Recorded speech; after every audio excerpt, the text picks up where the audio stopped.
It's a great place and great location, nice and quiet with beautiful countryside. Nobody is a stranger. If the city calls, which it often does, as most of my friends live that way, then it's an easy bus journey, although it never wants to schedule. So it goes. The most annoying aspect of living in this place? The bus that runs directly from the city centre to my village makes its final run at 8 p.m., arriving at around 8:30. Now I'm 23, and before that I was 18, and other ages were drinking and partying happily. This means 8 p.m. never happens, so I'm left with three choices. I can sleep on a friend's couch, I can get a taxi, or I can get the bus that passes closest to my village. On this particular night I was 19. I had visited the casino alone, lost all my cash. This meant options 1 and 2 were out the window, so I headed to the bus stop. This bus journey is super quick, even more so at 2 a.m. on a Thursday morning, and before long my stop was nearing. Unfortunately, being rather inebriated and dwelling on a poorly played hand of blackjack, I fell into a daydream, and although it was only for a second, I missed my stop. So it goes. I got up quickly and pressed the button. Ding. A minute later, I'm at the next bus shelter over and deciding my move. It's December. It's cold. It's raining. The snow on the ground is turning to mush, and the dirty shoe that passes by has diluted the lovely white with an unhealthy and dull-looking grey. An empty McDonald bag tumbles by and peeks my misanthrope. I drop my cigarette and step off the curb to pick it up. Grey mush flows over my low tops, and now I'm miserable. It's a 5-minute walk back to where I should have left the bus, and a further 25-minute walk to my house. It's a well-lit road, and the road isn't salted. There's no cars at this time, so I can have a relatively comfortable walk home, if not a bit lengthy. Or I can take the cut through the woods. It's sure to be muddy and dark, but it's 15 minutes quicker. I'm already as cold as I can get.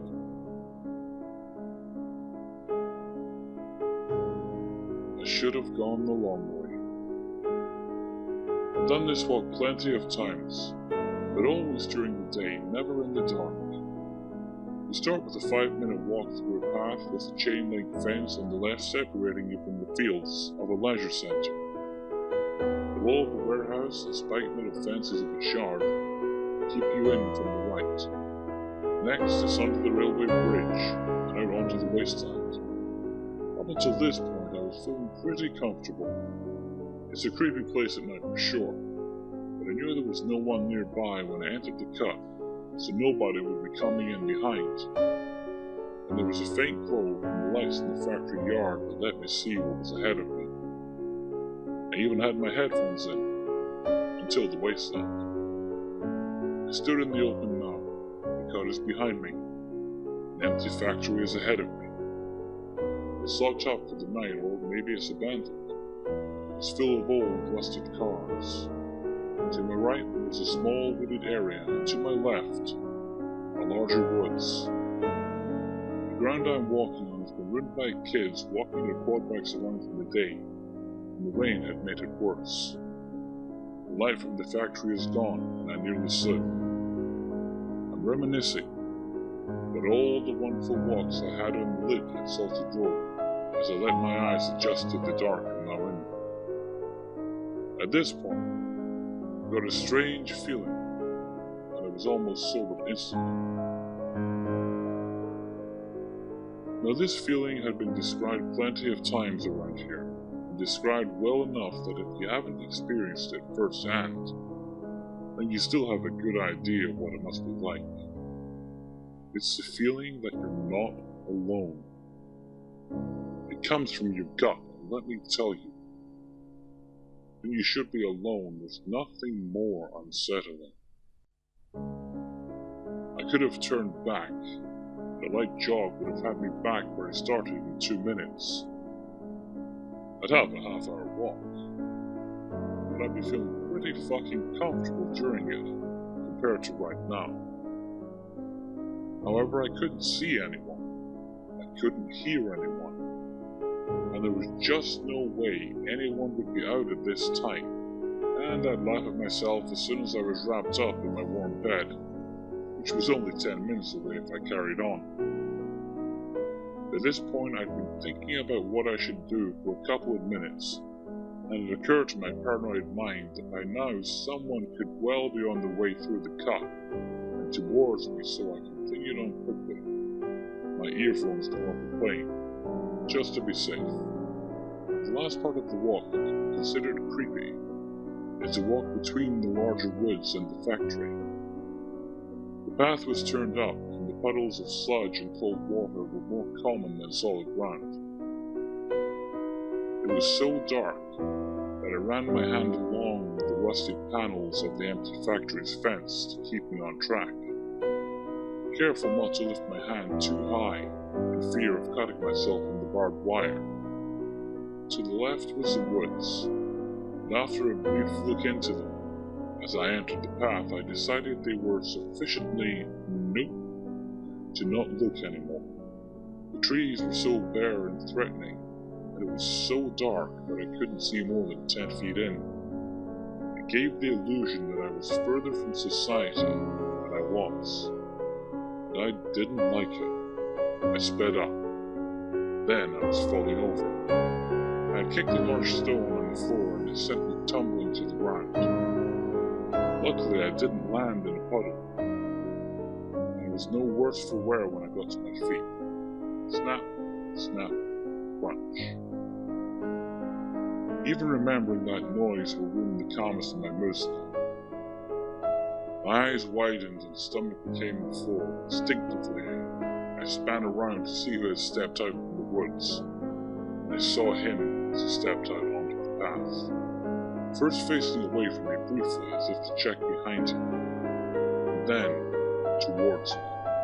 He was 15 feet away and tall, over 6 feet by a fair chunk, and he was broad. His hair was long and covered half his face, as he hung his head either looking straight at the floor or up at me. I couldn't tell.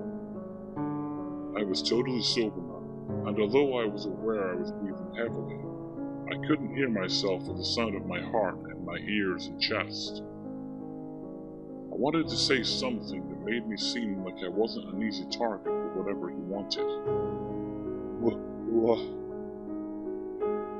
Is all that I managed.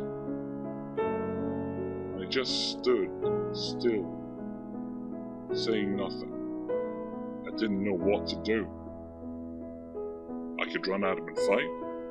I could run into the woods. I could ring police quickly. I did my best to calm myself, to think clearly. Right then, he started to walk towards me, slowly but deliberately. He lowered his head further to the ground. I just turned and sprinted. I heard heavy splashes behind, and I knew he wasn't just walking now either. I just fucking sprinted, praying I wouldn't be caught and praying I wouldn't trip or fall. I ran out from the woods. I kept sprinting up the hill through the park, waiting for his hand to grab my shoulder at any second. I sprinted through the streets as I grabbed my house key from my pocket. I jumped over my fence and got straight into the house, locking it immediately. I didn't look outside. I never peered back as I was running. I'll never know how far he chased me or how close he came to grabbing me. And I really hope I'll never know what he wanted. The big creepy man who was waiting in the woods to chase me. Let's not meet again. First of all, English is not my first language, so excuse me for any writing mistakes. So to put things in perspective, I come from a little quiet country town up north of Quebec, where serious crime never really happens, so I'm not used to dangerous environment, and was certainly not expecting it. It was a couple of weeks before I was going to leave for my basic military qualification, and I was spending my final day with my cousin, who was raised with me like a brother. I knew we were not going to see each other for a long time, but I wanted to spend as much time together as possible. I was 20 years old, and he was 18. Winter was closing by, but the weather was not so cold, so we decided to take a walk while talking, as we always enjoyed. It was right in the middle of the day. We were having quite a good time remembering the past and laughing about how we used to play our sneds together, and how we used a salad bowl as a spaceship for his cat, which made me be promptly sent back to my house when I was supposed to sleep over. But as we were walking down the street, nearly 2 streets down from his house, I noticed something strange. There are 2 people sitting on a balcony staring at us intently. My cousin is still looking to me, but I am not really paying attention at this point, replying with a quick, He doesn't notice anything. He keeps on with his story. The more it goes, the more weird I feel. Those 2 were not talking to each other. Their main activity was simply to stare at us with a beer in hand. That felt very weird, since normally you'd expect them to exchange at least a few words, but nothing. Then I look in front of us, and there are 2 men. They are walking slower than us, and then start slowing down very slightly, which my cousin also does naturally since he's walking next to me. The 2 men in front gave us a glance over their shoulder and started walking even more slowly. This made me feel really weird. Normally people always try to keep a respectable distance between each other. It was really odd for me to feel as if they were trying to meet us. This is where it hit me. I gave my cousin a look. I don't know what he saw, but he instantly knew something was up. He stopped talking. I don't know why I thought about this. I looked at him. Started talking about a story we already talked about 20 minutes ago. He knew to play along. My goal was to subtly look behind us, and surely, the 2 men were walking fast and catching up. They both had their hands in their pockets. Now I understood. 2 men watching from the balcony to oversee if something was wrong. 2 men slow down in front. 2 speed up behind, and suddenly, without realizing, you are cornered. Me and my cousin were close. We've done many bad tricks together, like shooting cars with BB guns and running away together. I knew he wouldn't question me. I tugged on his sleeve as hard as I could and yelled, "Run!" And I bolted. He ran with me. We heard people running behind us.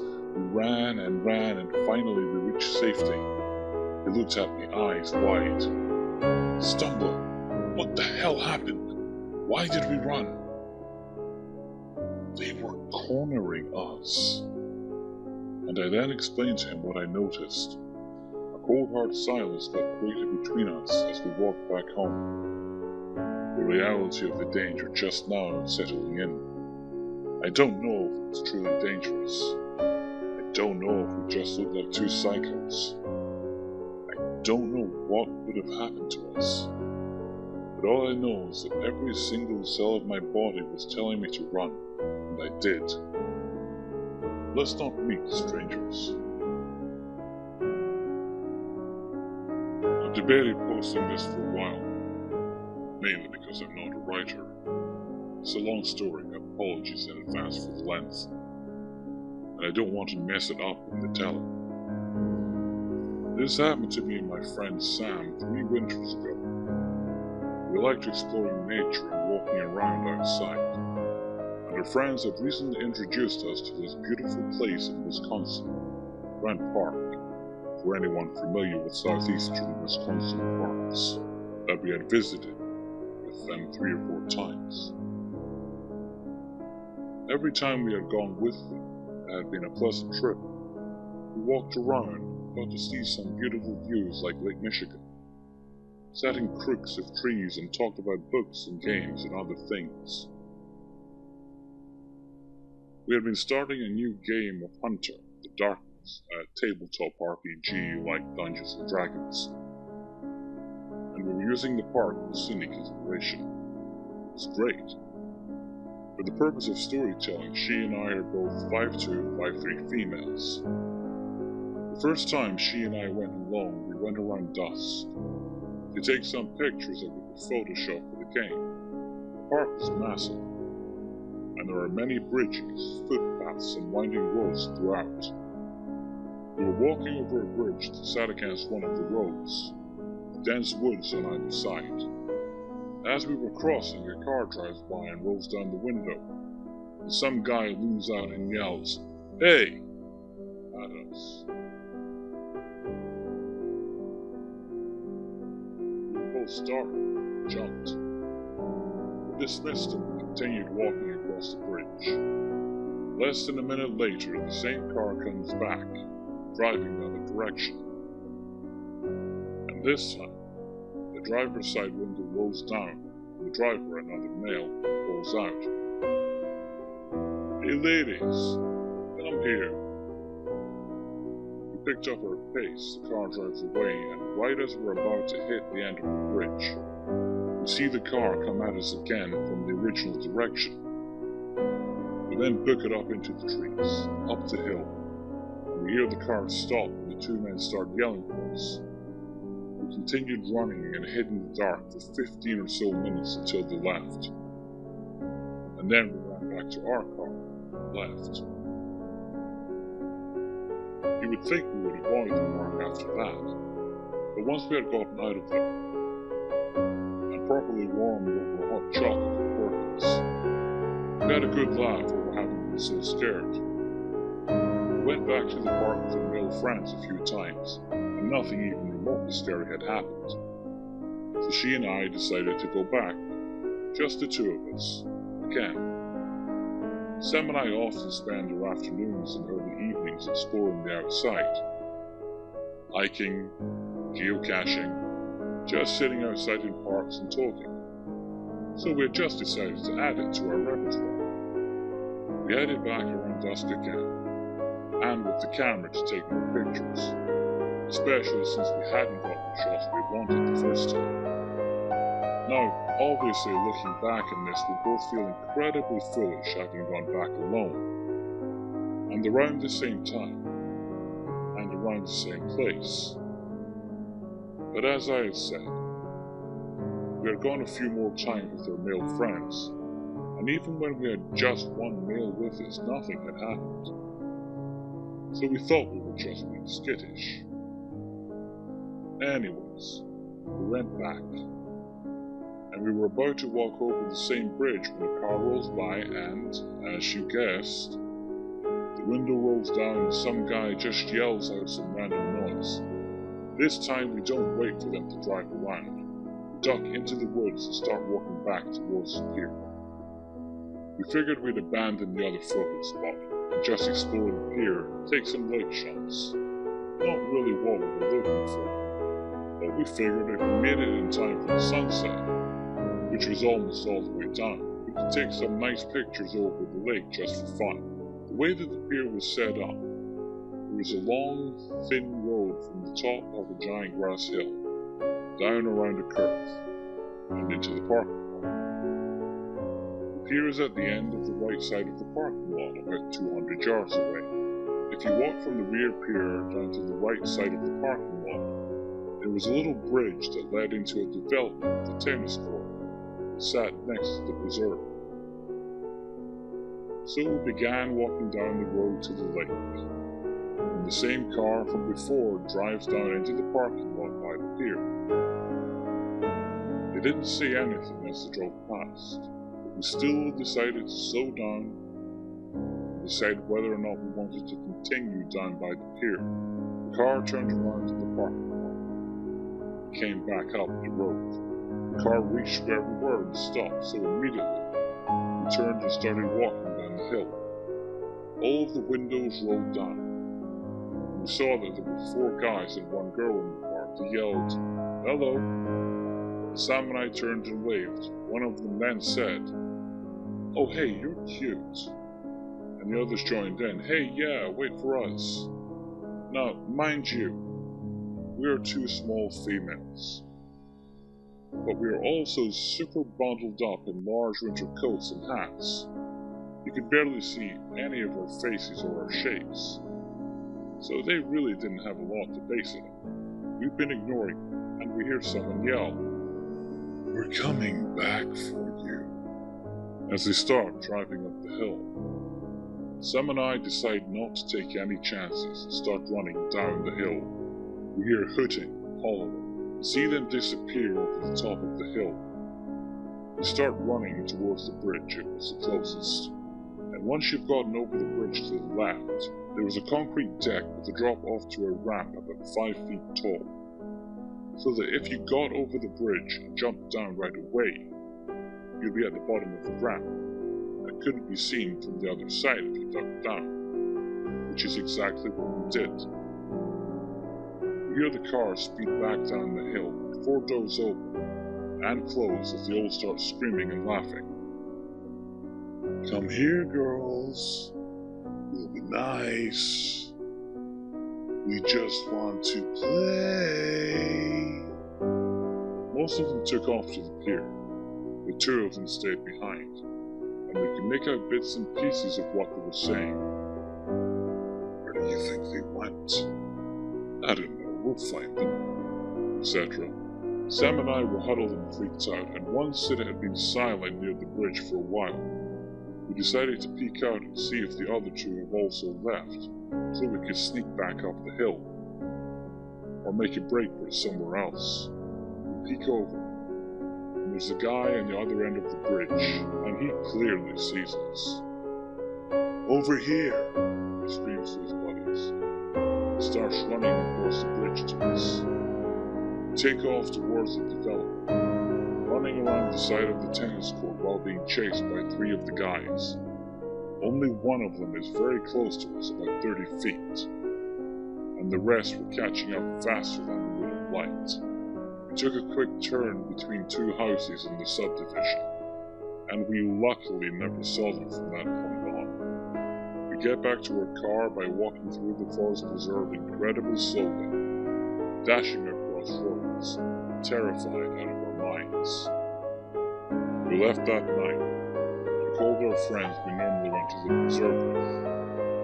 From then on out, they insisted on accompanying us any time we went there. So, crazy people in cars at the forest preserve, let's not